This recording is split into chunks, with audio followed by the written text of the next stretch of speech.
In this video we will cover NALSA case 2014। ठीक है, ये नालसा क्या है? नालसा एक नेशनल लीगल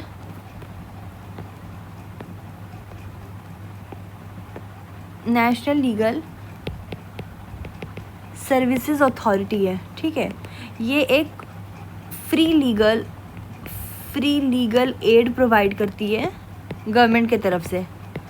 ठीक है, किसको? मार्जिनलाइज कम्युनिटीज़ को ये फ्री लीगल एड प्रोवाइड करती है।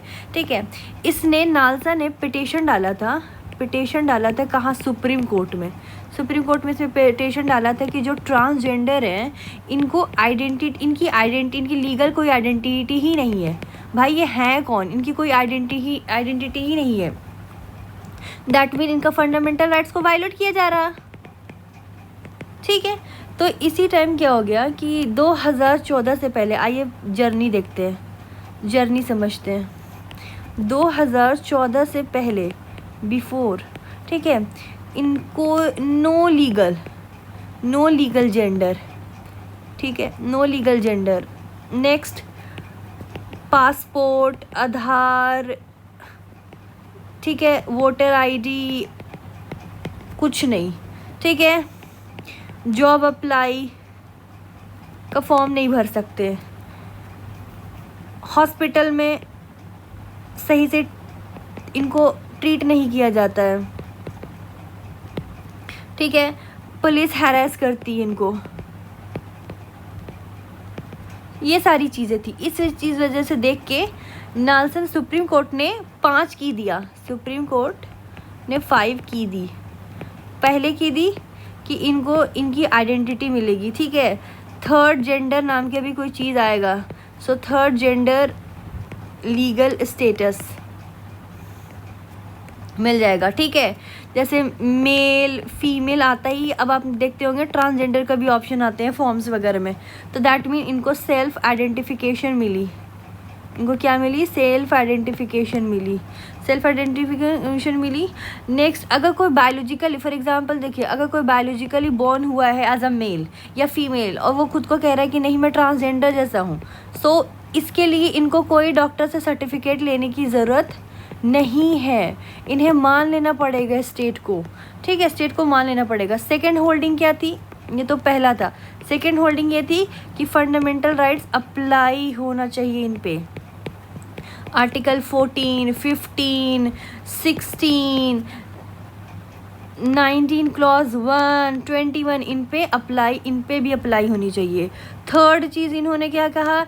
रिजर्वेशन बहुत ज़रूरी है, क्योंकि अगर आप नज़र उठा के देखें तो 90% ट्रांसजेंडर जो थे वो भीख मांगते हैं या तो वो सेक्स वर्क करते हैं।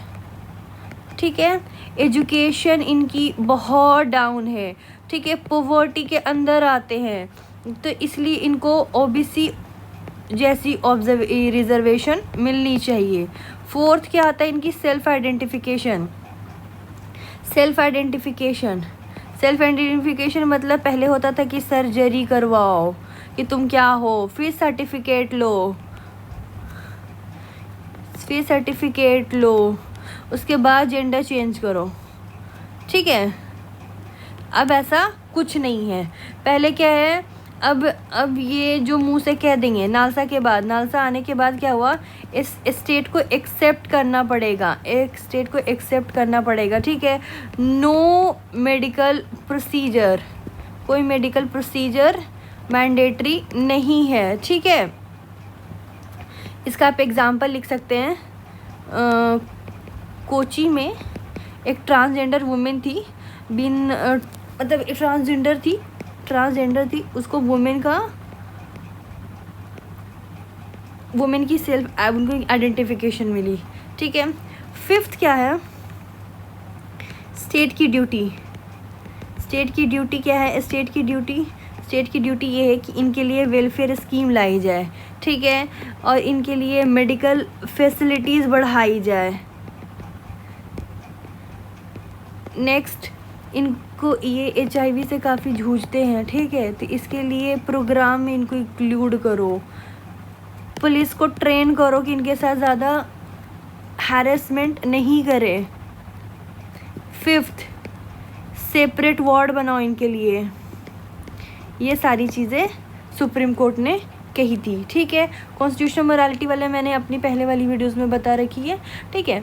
नेक्स्ट क्या कहते हैं कि नालसा के बाद क्या हुआ, नालसा आने के बाद ही, जैसे नालसा 2014 में आया था ना, तो उसके बाद ही आया था 2018 में आपको नवतेज, कि जब आइडेंटिटी दे दियो भाई तो रिलेशनशिप बनाने की भी परमिशन दे दो, ठीक है। अब भी इसको ये ग्राउंड लेवल पे क्या इसकी रियलिटी है बताती हूँ। ग्राउंड लेवल पे रियलिटी ये है कि आपको रिज़र्वेशन इम्प्लीमेंट नहीं हुआ है, ठीक है। क्रिटिसिज्म है ये सब, ठीक है। सर्टिफिकेट प्रोसेस जो है सेल्फ आइडेंटिफिकेशन की बहुत ही प्रॉब्लमेटिक है। क्यों? क्योंकि डीएम से सर्टिफिकेट लेना पड़ता है, डायरेक्ट डीएम